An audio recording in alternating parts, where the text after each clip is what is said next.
Welcome, guys, to How the Frack We Got Here, a show that takes the news and events of the week and try to make sense out of it all.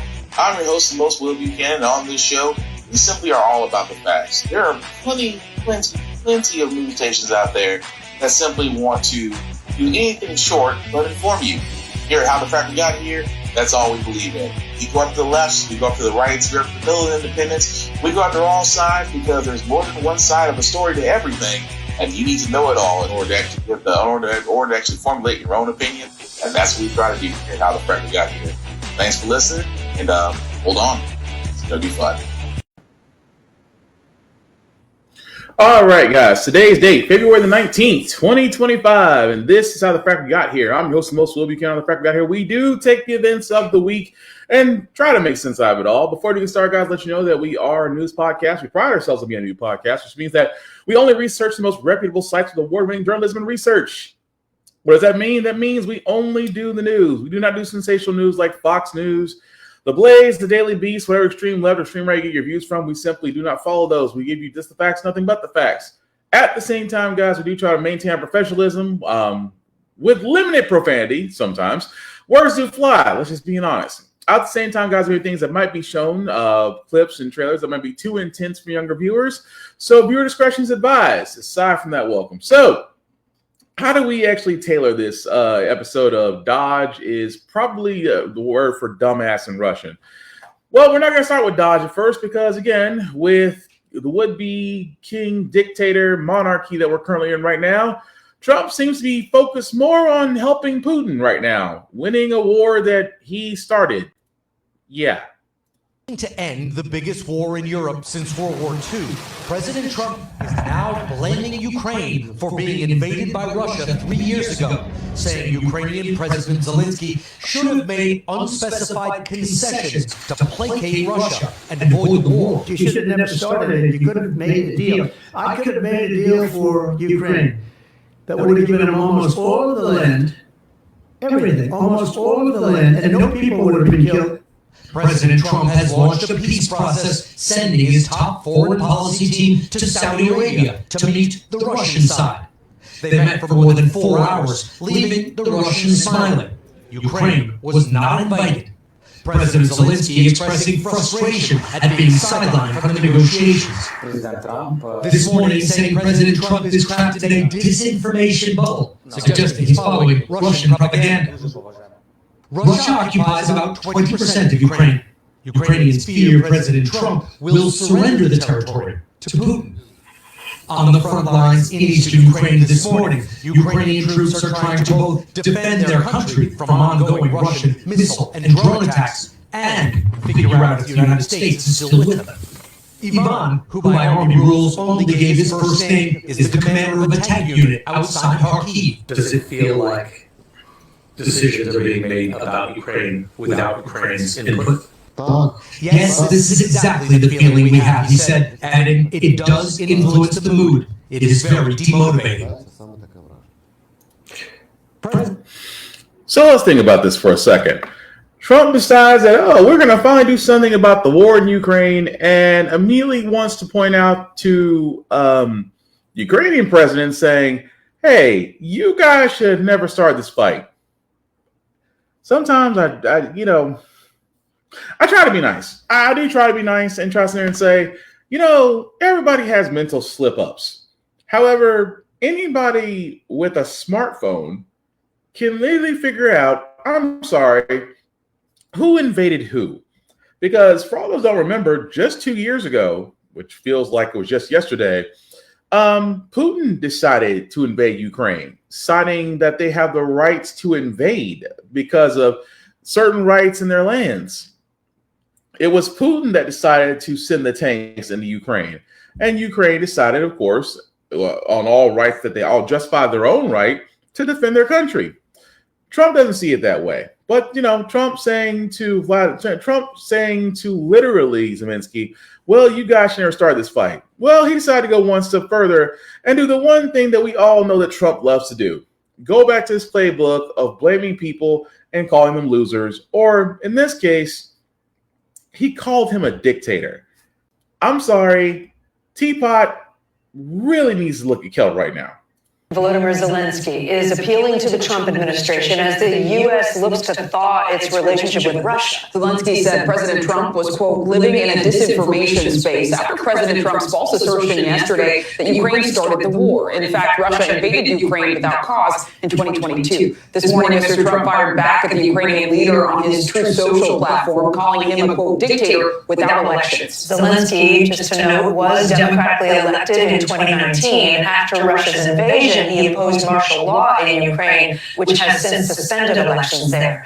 And so, do you see that part right there where they always talk about, and again, President Zelensky is right, that Trump seems to always be stuck on whatever Fox News or whatever he does watch in the White House now, because all he does is retweet it, and Fox News loves that he retweets it, so they reset it out again, and then the whole cycle of misinformation occurs, and then you get Elon Musk somewhere in the middle of this. The thing about this is, Russia started this when they invaded Ukraine. The fact that Trump and Putin are buddies, which actually for President Zelensky and for the country of Ukraine does not spell good news. Because again, as they said earlier, Trump did send his new Secretary of State, Marco Rubio, to go kiss Putin's ass and lick his boots, which is the reason why Russians are happy. Because I hate to say this, but more than likely, we may actually be seeing the U.S. Either withdraw from assisting Ukraine, or the simple fact of the matter is he may concede in all four. He might concede in everything. He might withdraw everything from Ukraine, really, because think about it. Putin is a dictator. He has killed people to stay in power as he is in Russia. Trump would love nothing more to be in Putin's position, to have all the adoration and fear, and to be able to off somebody without, needing a reason or without accountability. So of course he's going to send Marco Rubio to go kiss Putin's ass. And of course the Russians are going to be happy because Biden did not want to negotiate with Putin. Trump is a compromised president. He will kiss the ass of every other dictator out there just to be allowed in their little He-Man woman haters club. So we will see what happens, because at first Trump wanted to deal with Zelensky for Ukraine's rare metals. I will give you X, Y, Z. You have to give me 50% of your resources. Just like a failed, aggressive, would-be successful in his own mind businessman, still trying to get what he can out of it at the same time, saying that he's all for ending the war. Sounds like a conservative I ever heard one. But switching gears for a second, guys, go to New York, because Governor Kathy Hochul has quite the difficult decision to make about the New York mayor, Eric Adams. As we did discuss last week, Eric Adams decided to kiss the ass of Trump. Trump then directed DOJ to drop all charges or inquiries into Eric Adams for possible bribery and election fraud campaign. 4 of his lieutenants did resign as of last week. However, the New York governor may be considering doing something that's never been actually unprecedented in quite a long while, removing Adams as the mayor. Out of the turmoil in New York City's government, Mayor Eric Adams facing calls to resign. The governor considering removing him from office after the latest fallout from the Trump administration's decision to drop corruption charges against him. Chief Investigative Correspondent Aaron Tursky has the latest. Good morning, Aaron. Good morning, George. This really is unprecedented tumult here in the city. This morning, New York Governor Kathy Hochul is going to consider removing Mayor Adams. A governor has never exercised that power, but Hochul said the alleged conduct at City Hall is troubling and cannot be ignored. 4 deputy mayors, including the ones who oversee public safety and public health, are resigning to stay faithful to the oaths we swore.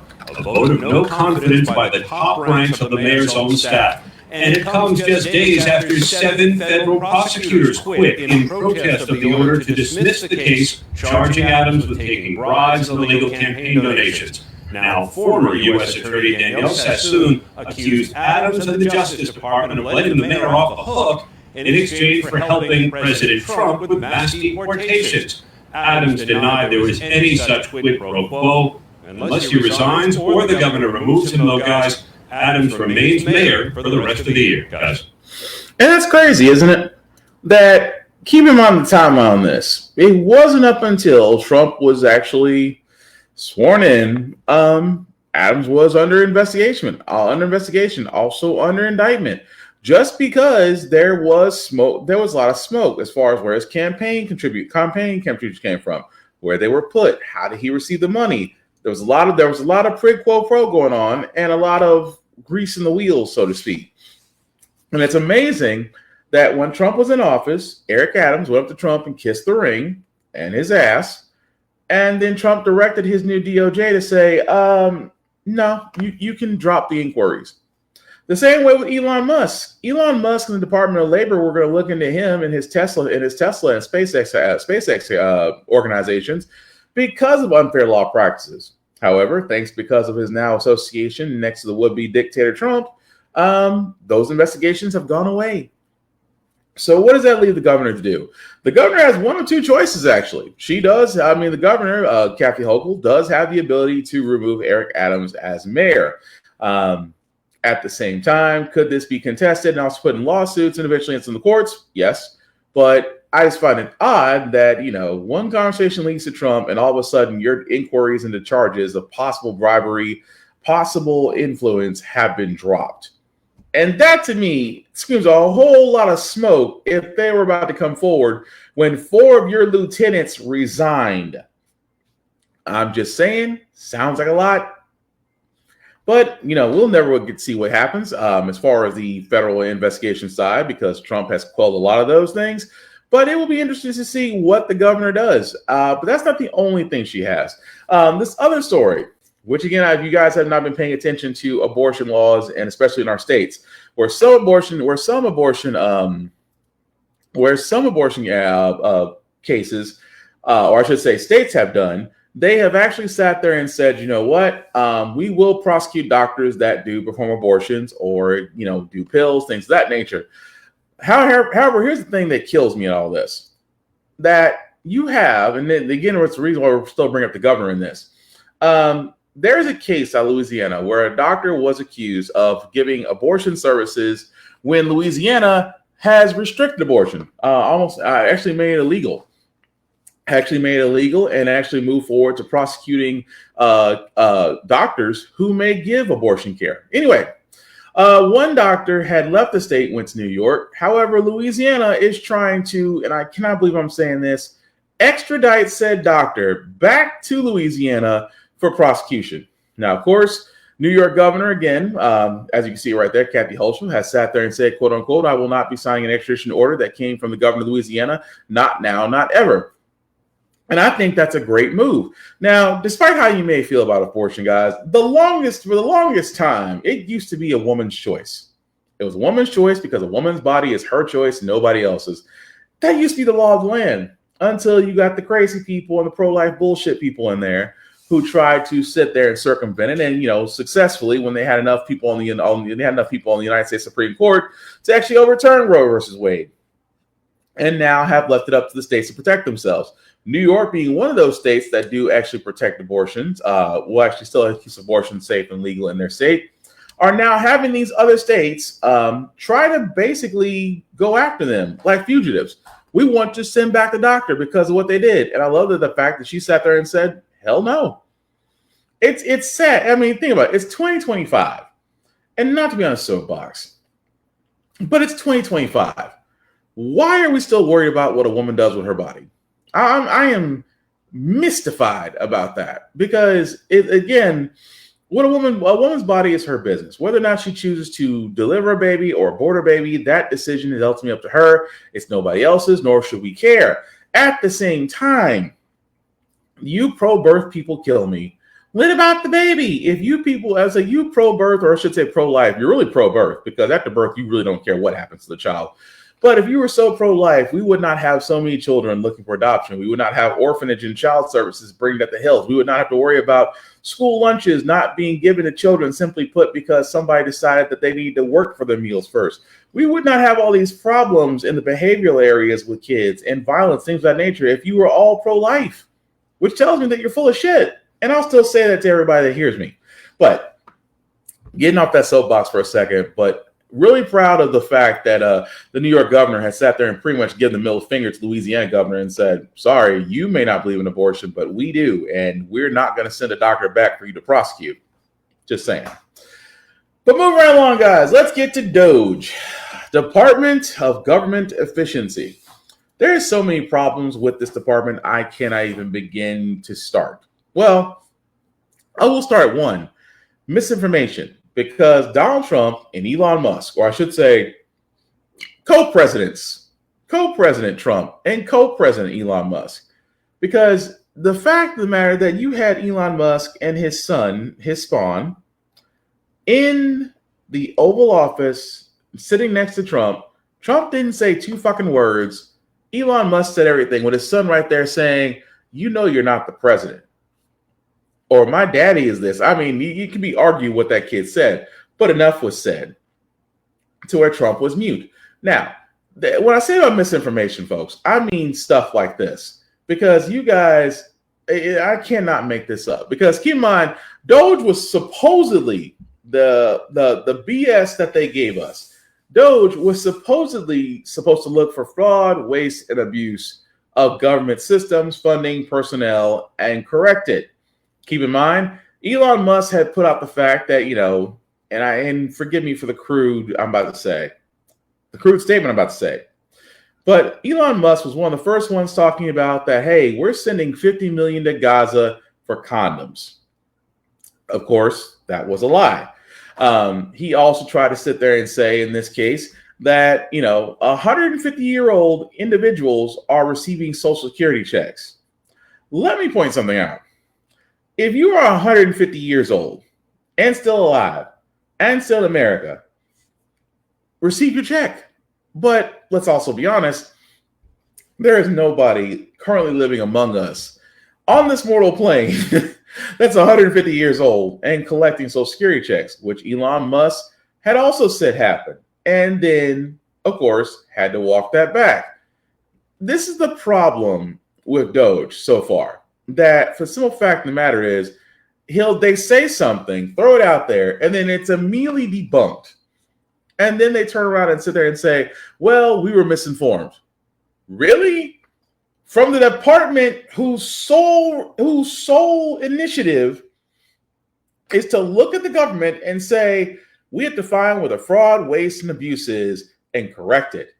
And it sounds like you guys so far, DOGE, dumbass.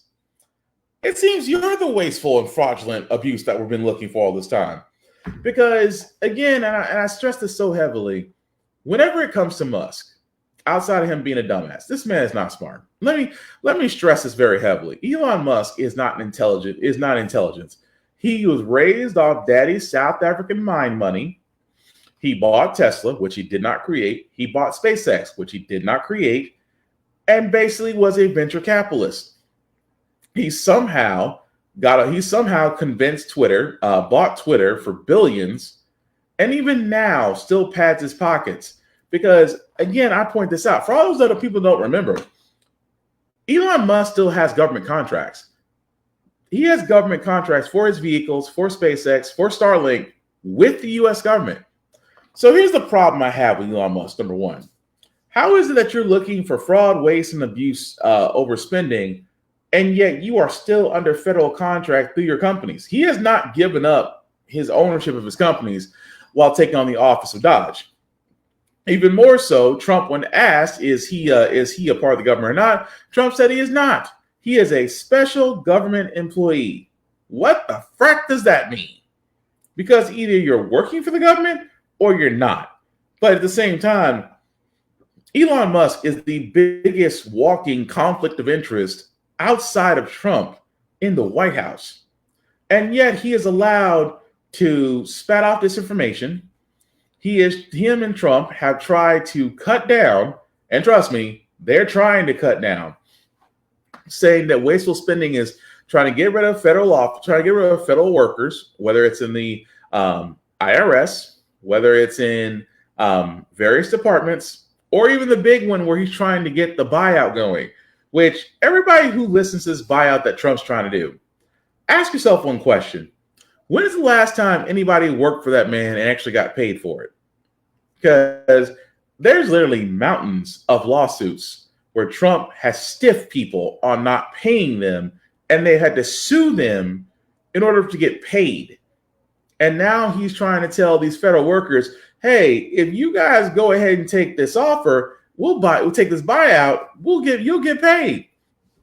It's almost as bad as people on TikTok who are quote unquote Trump lovers talking about, well, Trump's working on this stimulus package that's going to give every American $8,000 out of $40 billion.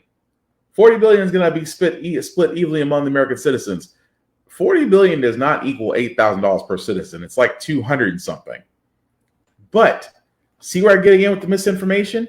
Because right now, Trump doesn't have anything going for him because everybody's ticked off of him about the budget cuts, which we'll get into shortly. But first, let's get back to the fact of what he's done so far. Because keep in mind, he's trying to go after the IRS, and only because he still owes taxes. Administration sending shockwaves through the federal workforce. Thousands of workers who handle everything from managing federal lands to caring for military veterans have been fired. At least 2,000 workers were let go from the Department of Energy, more than 1,000 from Veteran Affairs, and another 1,000 from the Centers for Disease Control. And the agency in charge of our nuclear stockpile had roughly 300 employees fired yesterday, only to be told just a short time later they weren't all being fired after all. Now, ABC has learned that roughly 15,000 IRS employees have been identified for possible termination as early as next week. ABC's Jay O'Brien joins me now from D.C. with the latest. Jay, what can you tell us about this latest mass layoff to take place at the IRS? Yeah, this is a scoop, Phil, from our Ann Flaherty, our senior national policy reporter. And it is, as you said, according to a person familiar, they have identified DOGE and various others in part of this Trump administration effort to gut various federal agencies, have identified about 15,000 IRS employees that could be terminated as early as next week. The exact number of terminations obviously unclear because they haven't gone through yet. This source tells, again, our Ann Flaherty, that these are individuals who are not directly responsible with filing tax returns, and that's notable, of course, because we are in tax season and hurtling towards it every single passing week until April. And it's unclear what kind of impact this would have on tax season, but it underscores, Phil, as you said, that these are massive cuts to agencies across the federal government, touching everything from, like you said, maintaining the U.S. nuclear stockpile to the Forest Service to the CDC to now potentially the IRS. And Jay, so I stop it right there, guys, just because, number one, it's the IRS. Trump hates the IRS, especially after the fact that we just found out not too long ago, just sometime last year, that, yeah, you got caught with fraud and you owe quite the sum. That $430 million is still hanging over his head, whether he's president or not. Hey, just sweet. Crazy. Yes, it is. And it's not hard to sit there and say to think that this will not affect it may affect, like I said, it may affect your taxes. It may not. It's a little hard to say right now because, again, 15,000 employees losing their job all because somebody turns around and says, oh, well, this is wasteful. Have anybody's ever dealt with the IRS would say, no, you need to give those folks the same leeway you give the military. They need all the help they can get. They need all the people they can get, because anybody's ever dealt with the IRS will tell you off the bat, it is not a picnic. It is hell to try to get one person on the phone. So now that Trump has decided, oh, we're going to just go ahead and, remove them. But that's not the only thing. Like I said, going back to the federal buyout. Remember I sat there and said, guys, that, again, anybody who believes Trump is going to pay them by simply saying, hey, if you resign, we're going to give you your salary. Remember, that's been held up right now. Still in line with the courts because, again, Trump does not have the authority. A hearing is underway right now in Boston as a judge considers whether to block President Trump and tech billionaire Elon Musk from carrying out an unprecedented plan to buy out tens of thousands of federal workers, 3 unions, with the support of 20 Democratic state attorneys general, argue that this offer is, quote, an unlawful ultimatum to force the resignation of government workers under the, quote, threat of mass termination. So the Trump administration says buyout is nothing more than an attempt to trim the size of government, and that any further delay would cause remarkably disruptive and inequitable repercussions.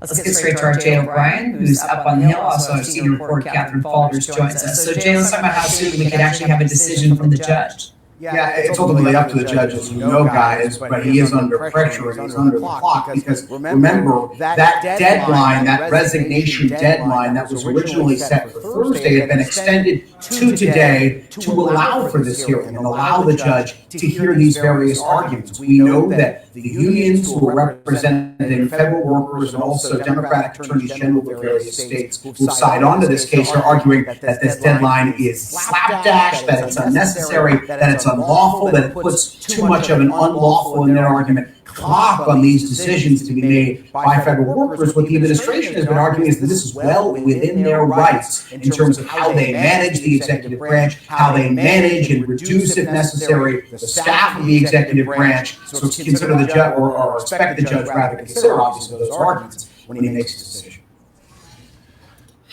So it's crazy. Imagine you are the judge that has to decide whether or not Trump and Musk will go through with this. So let's just use one of two things, okay? Say that he does decide to go against this. Trump will do what he always does. He will appeal it somewhere. He'll try to turn around and sit there and say, oh, well, the judge, he was appointed by Biden or Obama because, you know, Biden and Obama still live in Trump's head somewhere. Imagine that. You're president and yet Biden and Obama, a white guy and a black guy, still live rent-free in your head as if you have zero accountability. That also being said, he'll appeal it. He'll try to appeal it. He'll try to sit there and say, well, we're going to take this to the Supreme Court because the Supreme Court is that conservative leaning, which is why I keep sitting there saying the whole entire time, the Supreme Court, if you truly want to show the fact that you are completely neutral in all this, you need to stop giving Trump parlay and all his cases being heard by you, because that's his ultimate trap card.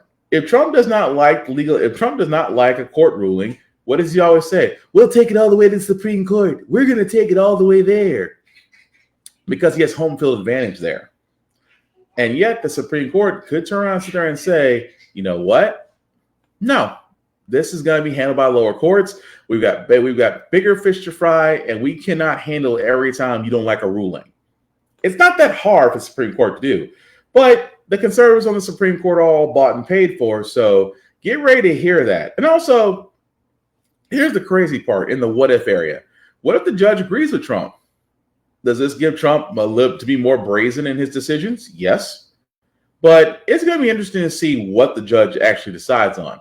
Because much like Biden, if Biden couldn't forgive student loans, Trump cannot turn around and offer a buyout to multiple federal government workers and buy them out. I'm just saying, if the ability for one isn't there, then it shouldn't be for the other. But also another reason, guys, why I'm extremely nervous, because if I've never told you anything, I have an extreme fear of flying. And the way planes have been, lately. And again, if you are flying, hopefully your flight gets there where you are safely and things of that nature. I just know for me, flying, But that being said, guys, this is another thing that bothers me that what Trump and them are trying to do. That within their mass layoffs, they are now going after Federal Aviation Administration employees. Really? Do you really want to go after the people that are your air traffic controllers, that your workers at these airlines, and things of that nature that keep our planes safe? Do you really want to lay off those individuals? That's the scary part to me. Because here's the thing, when you're laying off people in critical areas, problems happen. Keep in mind, for a lot of people who don't know this, we don't have a lot of air traffic controllers. We don't. So in the event that, just 2-3 weeks ago, that they laid off a number of air traffic controllers, did we have our first midair collision in so many years? A midair collision between a Black Hawk helicopter and a regular plane. And it's unheard of to have midair collisions over our own airspace. And again, just yesterday about a plane that landed lopsided. Now, again, I'm not trying to scare people who fly. I'm just saying, when you remove people that prevent these accidents and accidents happen, I'm just saying somebody messed up by letting people go. Even more so that Trump also wants to take shots at the Consumer Financial Protection Bureau. For all those that don't know, the CFPB actually has helped us in a while. They helped us get your credit reports, allow you to dispute creditors with 3 main bureaus, have prevented numerous charges by banks, even gotten people their money back from banks from overcharging and things of that nature. He also, again, this is Trump and Elon talking about they found waste. They're wanting to gut the CFPB. Now, think about this for a second. For a bureau that actually helps out Americans by trying to actually get people paid back and prevent scams, things of that nature, why do you want to gut this particular department?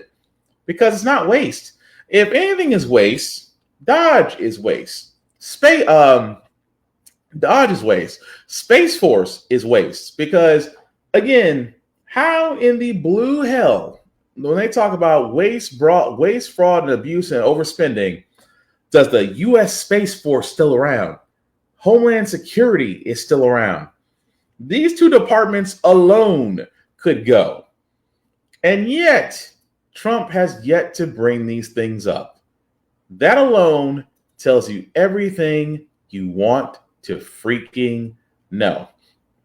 And also another thing that Trump will not talk about, unemployment spikes. Because with all these jobs disappearing, all these workers are filing for unemployment. Just literally since he's taken office, in DC alone, 4,000 workers have filed for unemployment insurance. Now, for all those that never filed for unemployment, it sucks. It's a crazy little process, and it doesn't give you a lot of money. At the same time, with Trump and Musk removing jobs, now unemployment's going up, which means the state has to pay out for people to pretty much survive the best way they know how. 4,000. And Trump has only been in office, guys, for less than 60 days. This man has only been in office for less than 60 days, which goes to show you. And I try to tell people this. I try to tell people this all the time about Trump. The man has only been president for less than 60 days. Within those less than 60 days, he has undone 4 to maybe 6 years of progress. 4 to 6 years of progress was undone in less than 60 days by one man. And that alone should scream to you why there's a problem. But wait, there's more. What I mean by that, guys, is this. Because I have sat there and said on this podcast that the GOP needs to actually present a bill. Well, here's the problem with said bill. They did present one. They presented and passed because the House does have a GOP majority, so does the Senate. So what they did pass, they passed a budget with $4.5 trillion tax cuts. Now, for a lot of those people wondering, well, what did they actually cut with $4.5 million?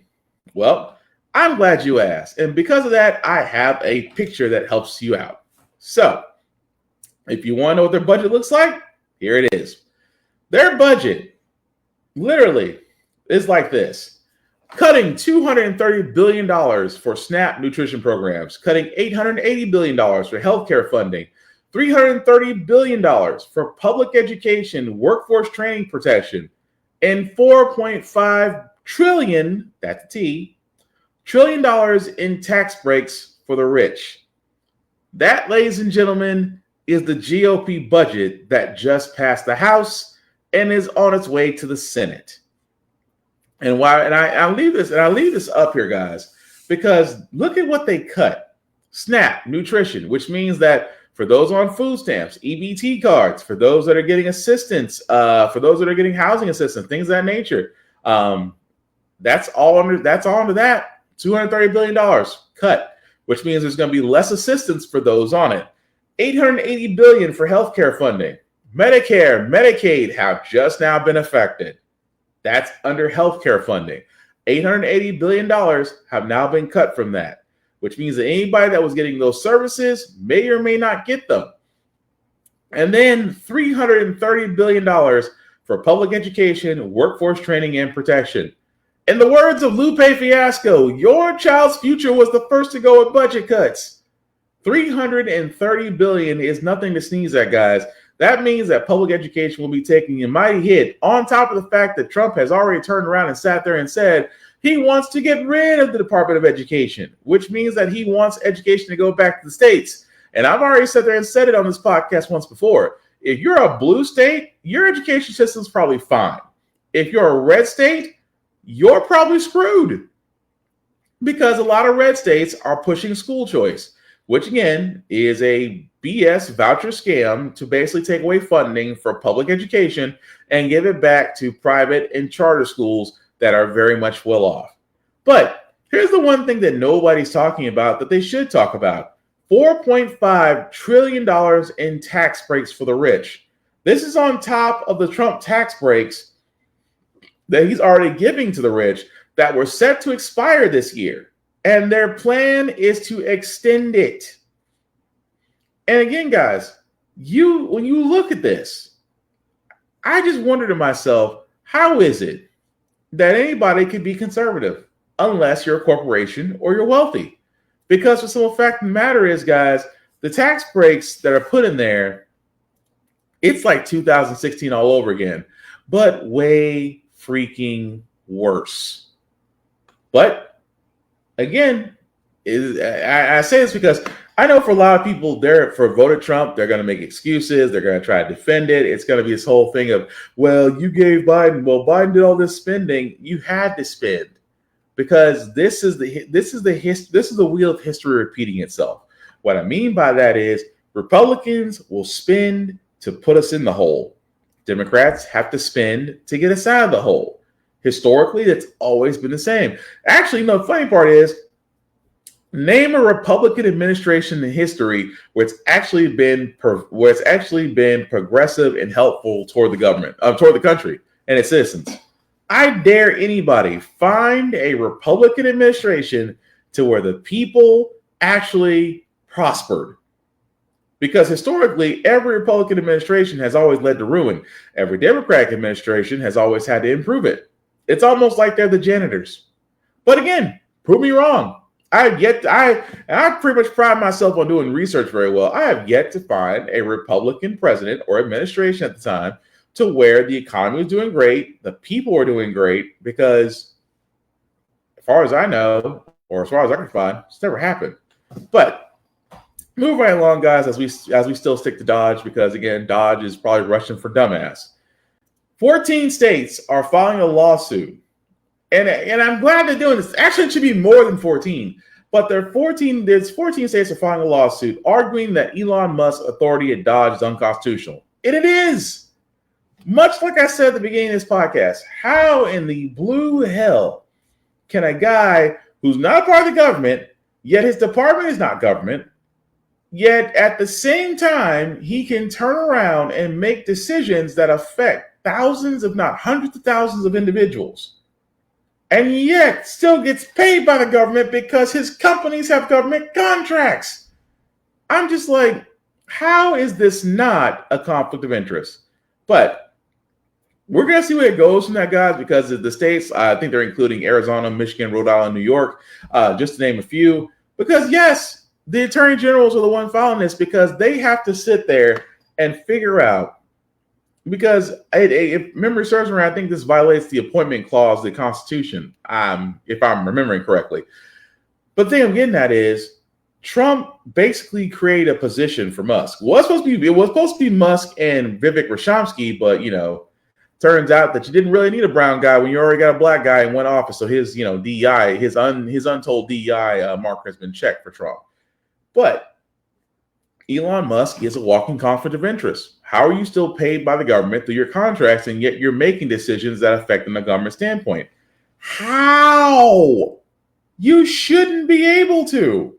Because again, walking conflict of interest. But we'll see how that case goes, because chances are this could lead to, it kind of goes into unwatered territory. Like, what actually happens if the lawsuit does go out and the judge rules in favor of the attorney general? Does that mean that Elon Musk is removed? Does that mean that he has to give up his contracts, which again, he should have already done that? I'm just curious to see how that would go in that situation, because technically Elon Musk was elected or not even confirmed in the same way the rest of Trump's cabinet was confirmed by the Senate. He just was like, oh, he's in my Department of Government Efficiency. And good, everybody. It's amazing because he didn't go through a Senate confirmation like everybody else, which also R.F. Kennedy being our new health secretary. Ugh. Republicans, I never want to hear you say that you got common sense, but we'll get to him momentarily. We need to get to Amazon for a second because, again, there was another Amazon union vote, and much like Amazon being the union busters that they are, got into the ears of the North Carolina warehouse.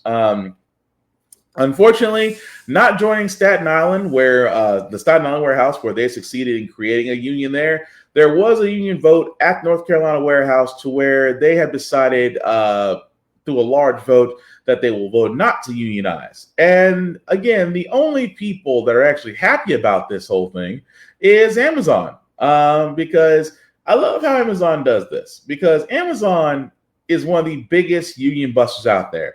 They will literally hire strategy consultants, group people to figure out how they can bend the law, because union busting is legal. But unfortunately, in this state, union busting does not come with prison laws. They just come with fines. But here's the crazy part that they sat there and said, quote unquote, we're glad that our team in Gardner was able to have their voices heard and that they chose to keep a direct relationship with Amazon. We look forward to continuing to make this place a great place to work together to support our teammates as they build their future with us. If that wasn't the most hollowed out victory speech ever, because again, the sad part is the vote itself was basically 800. There was literally over 2,000 votes opposing the union and 829 in favor.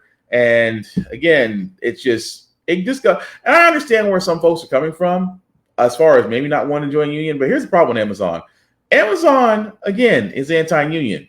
They basically will. And again, if you've never been to Amazon warehouse, let me stress this very heavily. Amazon has cameras everywhere. Everywhere you work at, you have to either badge or scan in. They know when you're working. They go by an algorithm to see whether or not you're being productive.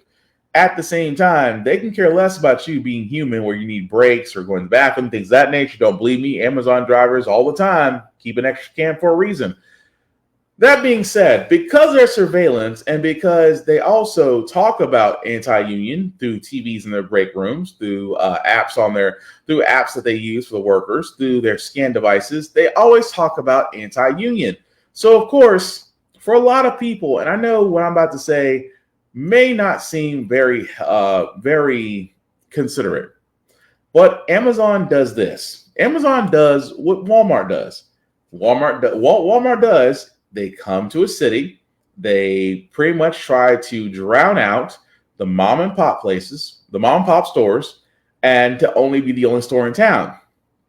Now, when you're the only grocery store in town, or the one within the nearest, let's just say 20 to 40 miles of where you live, you have basically made yourself a necessary evil, which means that unless folks are really willing to drive out of their way, or unless there's another option, folks have to come to you. Folks need products, they need groceries and other products, things of that nature. If you are the only source within 40 to 50 miles, you have made yourself a necessary evil.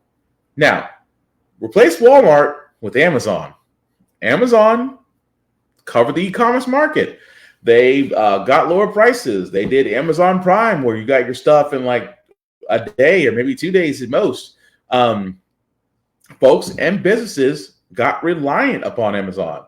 Amazon also took over employment, offering, as they say, the highest wages, weights in town, giving you benefits on day one, saying all these great things you can get with Amazon.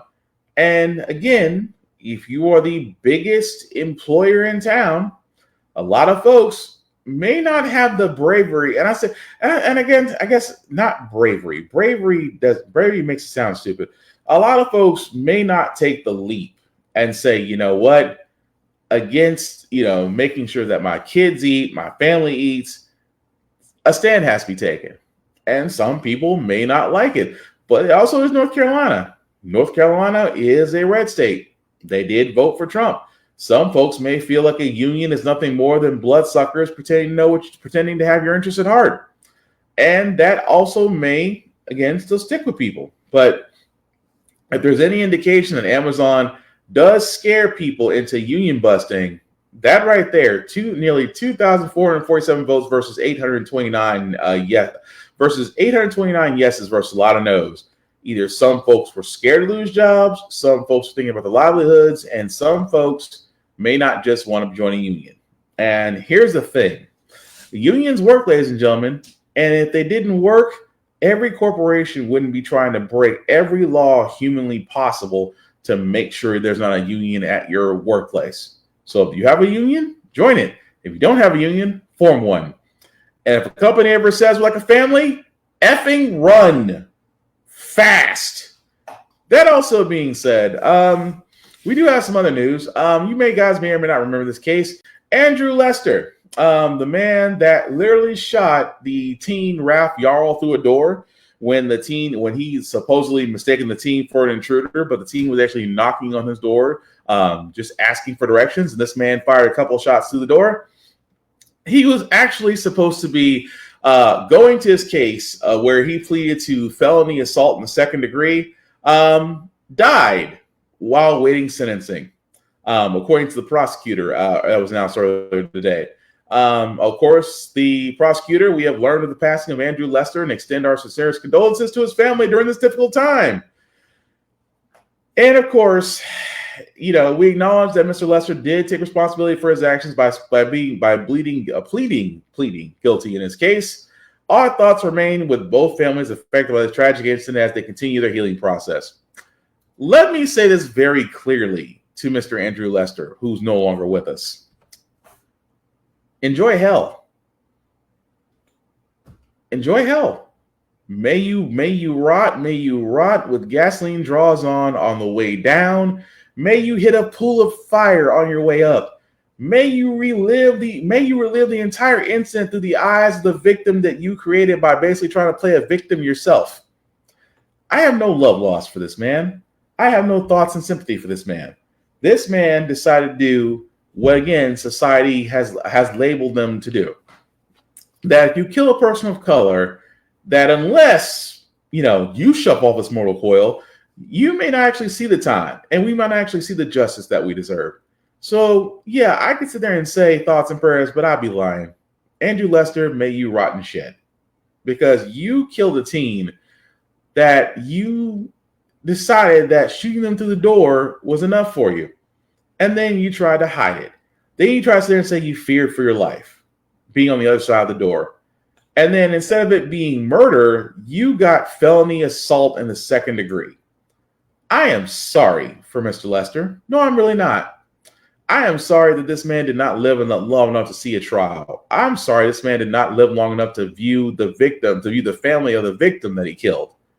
Am I sorry that this man died before justice got seen? No. I'm only mad about the fact that, while he's sitting there rotting in hell, he doesn't get to do it twice. Sorry, but that's the way I feel about it. But that also being said, guys, the last story that we got before we get to our feel-good segment is the story that, see, this is what's going to bother me. And outside of the fact of Andrew Lester, which, again, may he rot in shit. But this man, RFK, our new Secretary of Health, says that he plans to investigate whether the timing of childhood vaccinations and antidepressant medications are among several possible factors in the nation's problems with chronic diseases. As he says, quote unquote, nothing is going to be off limits. R.F. Kennedy. Oh, Jesus Christ. Secretary, I'm not even calling him Secretary. RFK, this man who every time he talks sounds like he needs herbal tea, a throat lozenge, and Ricola.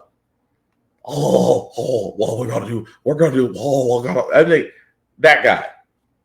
The man who had brain lesions on his head. The man who dumped a bear in Central Park because he thought it was the right thing to do. A man who strapped a part of a whale to his car in order to study it from home. A man who at one point was an anti-vaxxer. Yes, He doesn't say it now, but he's still considered a consultant on anti-vaccine cases, to where he pays where a fee is paid to him. Has said multiple times that for the longest time, sat there and said vaccinations have a connection to autism. This guy, who has no doctorate degree, no health experience whatsoever, he gets most of his advice from the internet and from tinfoil hats. And yet, he is now going to be put in charge to where he can affect health policies in the U.S. And here's the problem I have with this, guys, that he is trying to turn around. This is the same guy trying to convince us, well, all these chronic diseases. Well, here's the problem with the chronic diseases. Because the CDC, a long time ago, tried to investigate chronic diseases. They've been trying. But conservatives cut their funding, even now. Going back to the public health thing. Public health, that was part of CDC. Their funding just got cut. Because the conservatives don't want to find answers out to the way they already know. Just like mental illness and firearms. A long time ago, the CDC wanted to do a study between mental illness and firearms, and they wanted the funding to do that. Again, the conservatives being bought out by the NRA and Wayne Pierre at the time basically killed that funding because they didn't want to look into the fact that, mental patients should probably not have guns. They didn't want the data. And now it's just funny when it comes to chronic diseases, things they want to look into. Now they want to sit there and say, RFK won't say, we should look into that. I'm sorry. RFK is the wrong person to look into anything outside of his own health. That man is a danger. Anti-vaxxers will love him because anti-vaxxers believe in not vaccinating. Only because they don't like science. They say they respect science. No, they don't. RFK does not respect science. RFK is like the Alex. You know what it is? RFK is Alex Jones. If you put Alex Jones in department, if you put him in charge of America's health policies, just saying, we're getting Alex Jones, just a little bit older, now directing health policies, and he's going to look into it. I'm sorry. That is effing scary because this just gives anti-vaxxers and those that don't believe in vaccinations or immunizations, it's just going to give them more fire. And that alone is a terrifying thought. But we're going to go and move on to our feel-good segment, guys, because usually how the fact we got here, we do take a lot of things that sometimes make you, feel doom and gloom, and sometimes make you feel like we ain't got enough going on right now to actually put a smile on our face. But hey, it's Wednesday. Tomorrow is Thursday, which was pre-Friday. We will leave you guys out with some good vibrations, of course, with it being Black History Month, but it's always black on black on black on black 365. Ruby Bridges, a name that you may know or may not know.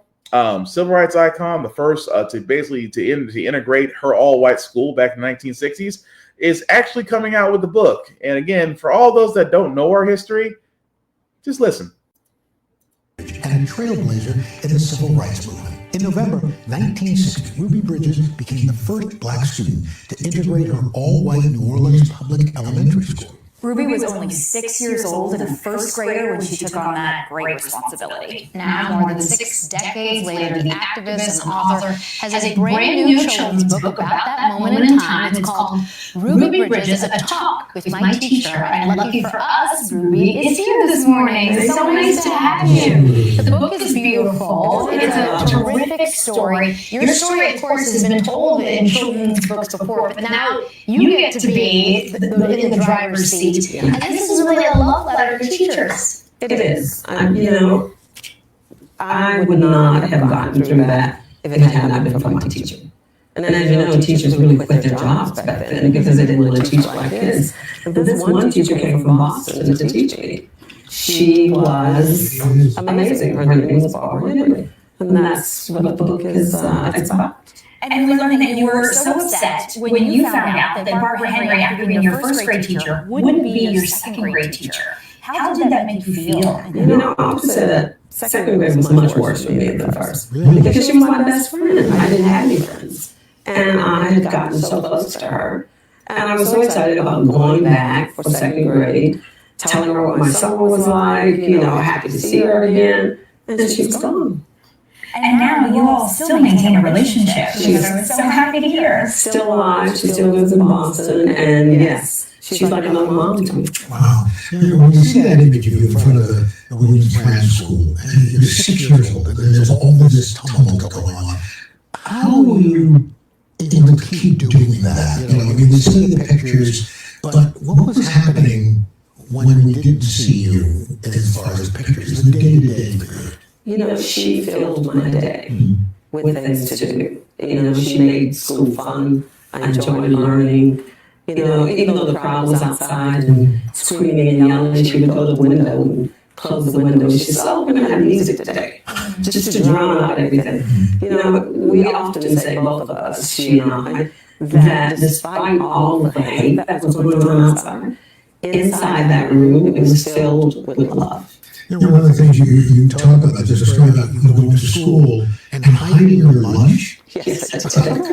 Well, I wasn't able to go to recess, couldn't go to the cafeteria, I had to have my lunch at my desk. And like any 6-year-old, you know, you want friends. And I remembered what kindergarten was like, that all the kids met in the cafeteria. So I thought, well, I'm never going to make friends if I don't get to the cafeteria. And that prompted me to hide my sandwiches until the mice got really bad. And she found the sandwiches, and I was in the world of trouble. But yes, that's a true story. But it was part of also how she was looking out for you too. And absolutely, you know, teachers, it's not just about the learning; it's also about the emotional piece of it. That she really saw she needed to step up. Yes, and I think that each and every one of us, we probably remember one teacher that made an impact, you know, in our lives, and she was the one for me. Yeah, like you know, your story is 1960, and so many people remember that iconic image in the Norman Rockwell painting, of course, as well. What do you think it is, even all these decades later, about your story, of all the stories in the civil rights movement, that has still struck such a chord? It's that one lone child, that innocence that we all see when we see that painting. How could that have happened to a 6-year-old? Innocence. And I think that affects each and every one of us when we see it. Still to this day. Still to this very day. And for kids, I think that they resonate with it.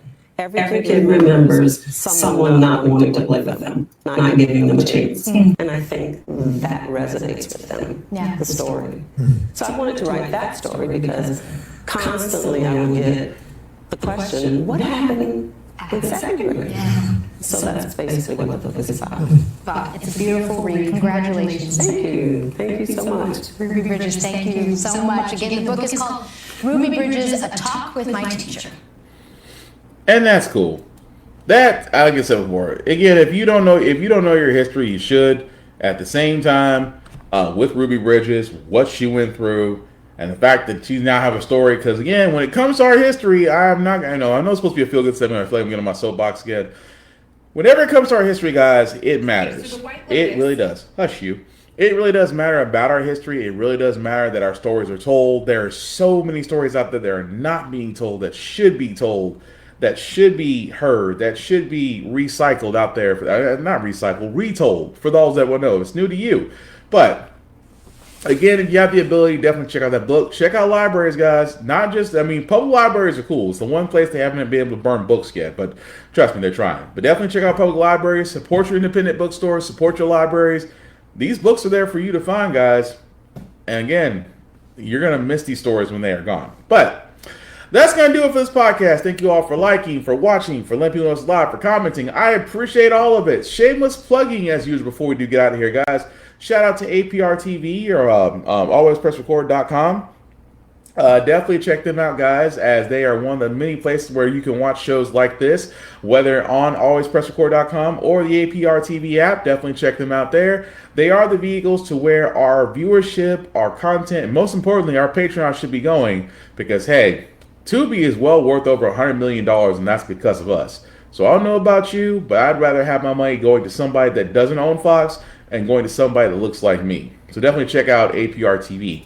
Also, BlurStation.com, guys. Again, another table, another vehicle to where our patronage, our contributions, our content And most importantly, our dollars should be going back to us. Again, guys, if you haven't seen it, please go to blurredstation.com, check it out. It is a streaming site that has movies, television, things of that nature. Comic book shows like Issue 1, which is coming out, and also with BlurCon coming up. You'll have a live stream coming up there. But once you have blurredstation.com, just the Join Now button. From Join Now, you can basically select the Blurred's Eye View Affinity membership there and select any member there. Any one of us would appreciate that. It is $10.99 a month to stream Blurred Station. $10.99 a month. You cannot beat that with a stick. But definitely check that out, guys, because again, it is a vehicle to where we keep saying we want to have our own. This is it. Outside of APR TV and blurredstation.com, check them both out. Also, runforoffice.org. You want to know how the crazy people did it? You want to know how Moms for Liberty did it? You want to know how these people were able to infiltrate our government and get into places to where they're now about to have us do the FA and FO part? Well, this is basically it. If you ever thought about running for office, guys, you can definitely go to runforoffice.org, type in your address there. It actually takes you to the process, how to get on the ballot, how to actually run, and if elected, if you do feel the call for public service. I cannot stress this enough, guys. I know for me, I've been considering public service, but at the same time, it can't be just me. There's got to be more of us out there that are willing to basically put in the work and actually fix things from the ground up. We cannot expect to fix things at a national level at first. There has to be groundwork done at the foundation. So if you do feel the call for public service, please check out runforoffice.org and get started in that process. Now, as for me, as my screen decided that it just decided to go dark, hold up a second. Let's fix this. There we go. Okay. There I am. You know, stream. Come on, Stock Studio. Work with me just a little bit. So, ask myself, guys. You can find the show How the Frack We Got Here. It has its own IG page. It has its own YouTube page. It has its own Facebook page. All labeled How the Frack We Got Here. Definitely check those pages out. Like them. Subscribe to them. Hit the notification bell. So that way you'll know anytime we go live, you will be notified as when we're going live. Because, guys, I appreciate everybody liking, commenting. Patrick, how's it going, man? I do see what you said, sir. Can't hardly wait for BlurCon coverage. Agreed.